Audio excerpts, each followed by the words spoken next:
Okay, Drury's getting some starts in the outfield. Doesn't make Billy McKinney or Teoscar Hernandez owners very happy. And here's one that's going on in the Bronx. Gio Urshela, who was called up to take place of Miguel Andujar. He's batted about 340 something, and he is playing tremendous baseball. Don't be surprised if Andujar gets sent to AAA. Don't be surprised if Andujar doesn't get sent to AAA.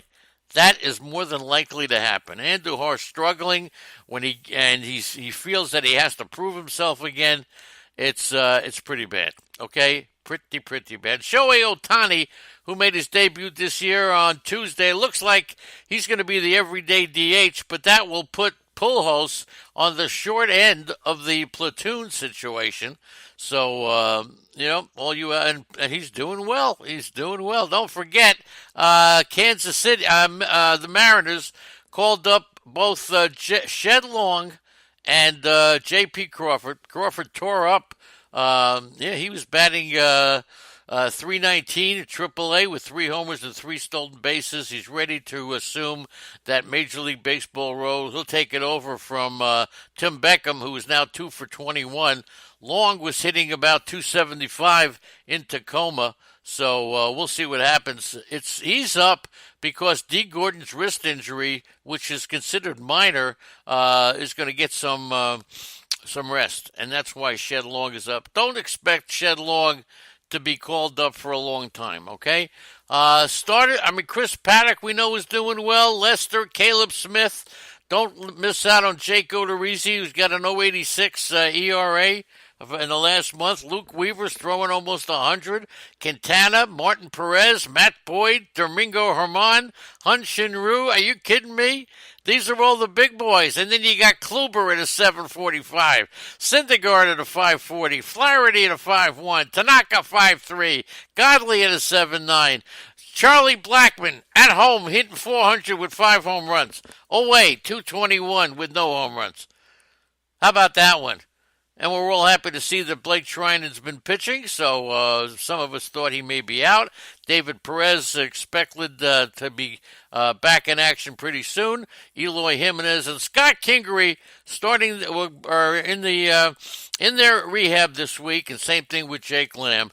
And Chris Archer hopes to rejoin the Bucks this week. We'll see what happens and all that stuff, okay? So whole bunch of stuff. Now let's go around the horn. All right, that was the bonus stuff. That was all the stuff that I just got at about 5 minutes to the hour. So here we got the meat and the potatoes coming up. And don't forget, coming up, I believe it's, I don't know who's coming up next, all right? I believe it's Cha-Cha from Arizona. That's impossible. We'll see what happens. All right, who's coming up next? We'll see. All right, anyway, Torey Lovello said it was by design that Zach Godley was only going to face the Braves one time through the batting order, and Godley wasn't even aware of that. All right, Jay Gibbs is here. Ladies and gentlemen, one of the true favorites in the chat room, Jeremy Gibbs, who's been out for a while for, he's a teacher. So, Jeremy Gibbs, thank you so much. Great to have you aboard, kid. Love you, man. That's it. That's Jeremy Gibbs, okay? So, Godley wasn't aware of it. You know how these guys, Samardzija and some of these guys are complaining about being part of the opener. You just don't tell them, that's all. Taijuan Walker, recovering from Tommy John surgery last April, through a 23-pitch bullpen session, okay? And the Diamondbacks scored more than 3 runs in one occasion in the whole series against the Braves. They scored 11 runs in total. They won only once, and in each of the 4 games, the margin of victory for either team never exceeded more than 2 runs. So this team that was red hot, now starting to cool off. That's what happens. And one of the guys cooling off, that Christian Walker, left 4 men on base Sunday. He has just 1 RBI in the last 13 games, and he's hitting 200.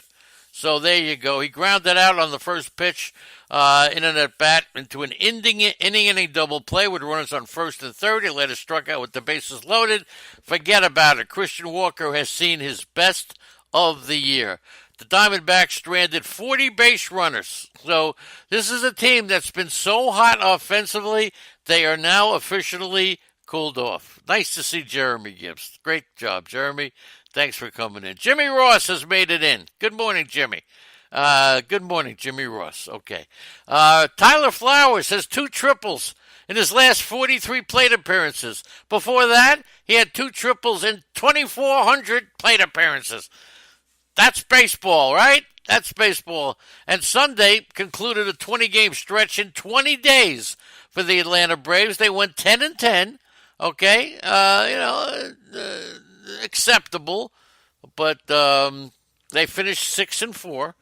Freddie Freeman was a late scratch due to a head cold. He's battled the last few days. Charlie Culberson came in, does what he always does. He got 3 hits in his absence, so there you go. Luke Jackson finished the game, his first 2-inning save. He converted 4 of his 5 save chances, including 2 of 3 in Phoenix. Still like Jake Webb. Sean Newcomb's pitching in relief. Dan Winkler, they all bridged the path to Jackson. It was the 3rd straight night that the Atlanta bullpen did enough to protect the lead, and I don't know if that's good or not. Then maybe they'll back off of Craig Kimbrell, and that could be a kick in the you-know-what if that happens. They have to go after Craig Kimbrell. They almost have to. Almost have to. The Cubs have won 12 out of 14, and Chris Bryant, 5 home runs in 7 games. And does anybody know the reason why all of a sudden Chris Bryant, Zelmo is here, good morning. Anybody know the reason why Chris Bryant has all of a sudden turned it around? Now, there may be more than one, but the biggest reason, anybody know the biggest reason? And if you don't, I'll tell you why, because I'm doing the show. 5 home runs in 7 games. He's changed his bat. He's using that axe handle bat, and what a difference. And there are times where that axe-handle bat has really changed the guy's game. It does something to your grip, and, I can't really explain it because I don't really know how. But still, it's a game changer when it works. The Cubs beat the Brewers 4-1 to complete an 8-2 homestand. Lester, Hall of Fame or not? Does anybody think John Lester is going to be in the Hall of Fame? Unearned run through 116 pitches in 6 2/3 innings. Baez had a go-ahead double. So the Cubs, who were off Monday, ended their homestand 2 games in front of the Brewers. They took 2 out of 3. And Contreras, back to being the player that the Cubs expected. He's hitting .304. He had a walk-off homer in the 15th inning Saturday. That was his 10th, and that matched the amount of home runs he hit last year. All right? That matched his home run total from next year. Anthony Rizzo was out. And they expect that maybe Javier Baez will get a chance. Rizzo's back, tightened up during that 15-inning game. Wasn't in the starting lineup, but nothing bad. All right, Cincinnati concluded a stretch of playing 20 games in 20 days.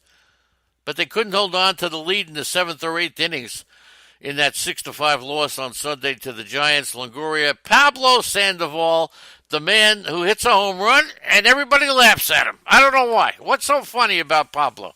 All right, so Kevin Pillar drove in the go-ahead run with a single, and Sandoval, he beat Senzel's throw to the plate, right? So, tremendous game for Pablo, who's been a total forgotten man. The Reds had the lead, or were tied in the 8th inning in each one of their 3 losses against San Francisco. The Reds finished their 20-day stretch of games. They didn't even have a day off, and they had a 10-10 record. 3-3 on their latest West Coast trip. That's not bad. Yasiel Puig starting to come around. 3rd home run in 54 plate appearances against Baumgartner, but just his first since he hit that solo shot in the 6th inning on on May something of 2014. Puig now 11 for 49 against Baumgartner. Okay, so that's good. And remember when Baumgartner hit Puig with a pitch in the 1st inning back there in September? Colorado, 2nd career start on Mother's Day. Right-hander Antonio Senzatella, 4 hits, 6 2/3. He struck out 7. That was his best start since April 15th when he pitched in San Diego. And over his 2 previous May starts, 9 ERA. So look, Colorado manager Bud Black said Sunday's victory showed a new changeup that was a difference maker. So let's just write it down. If Senzatella starts pitching better, there's a reason. Is that his changeup, according to Bud Black, could be a difference maker. So anytime you see a pitcher all of a sudden, or a hitter, right? It's all about this. If we know that the change has been made and it's working, we have to take it seriously. That's what we got to do. So Daniel Murphy got out of a 2-for-20 slump, base clearing double down the first base line. Charlie Blackmon, seventh home run of the year, the Rockies' longest of the season, according to StatCast, and extended his hitting streak to 10 games. 219, 266 on base, no home runs in his last 79 at-bats. And then what happened? All right. Really, he has just been in a slump. Entering last Thursday night's game against Philadelphia, he was 4 for 33. So he's frustrated, but not, look, he's really at age 32. He's got the National League batting title already. He trusts the price. He doesn't panic. So we'll see what happens. And now David Dahl and McMahon will return. The offense got a little bit of Booth. Dahl with that left side core injury, he seems to be better. Ryan McMahon had that left elbow strain. So both were in the starting lineup last week, and they're back again. So we'll see what happens on this homestand now. The pitches, the Dodgers, I got to tell you something.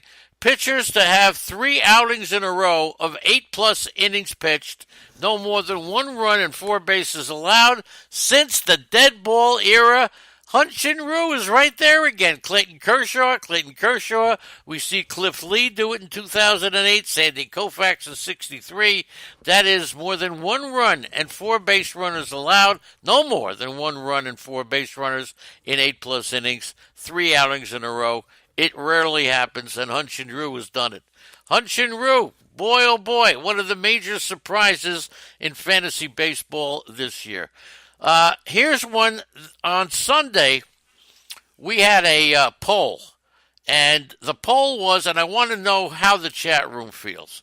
From this moment on, okay, including the stats that they've already attained, who do you think will be a better fantasy player for this season?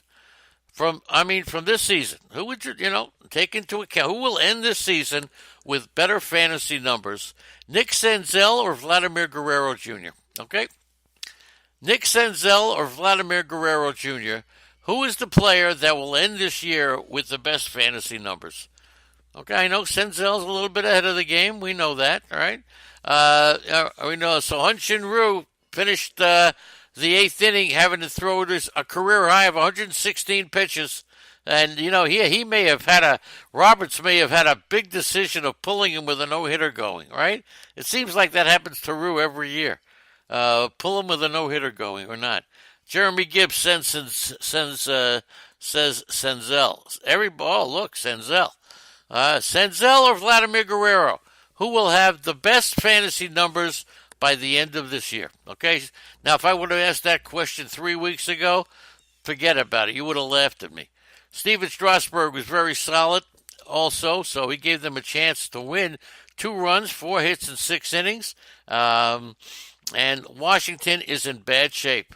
Absolutely bad shape. So Power broke up the no-hitter with a double in the 8th inning. Seems like he breaks up a lot of no-hitters. Milwaukee, they have managed to score just 2 runs over 24 innings in their final 2 games at Wrigley Field. And the Brewers just cannot hit left-handed pitching. Okay? Doug Boyle said Vlad's going to get it, all right? So there you go. Come on, Senzel or Vlad? Who will have the best stats by the end of the year, this year, fantasy baseball? Pete Alonso, the Mets RBI leader through a quarter of the season, but Ahmad Rosario, whose defense has been very shaky, he's the 3rd-year shortstop. He's emerged as an offensive contributor wherever he's used. He has 24 RBIs. He has a team-best .359 batting average with runners in scoring position. Rosario's got really He had a 7 game hitting streak.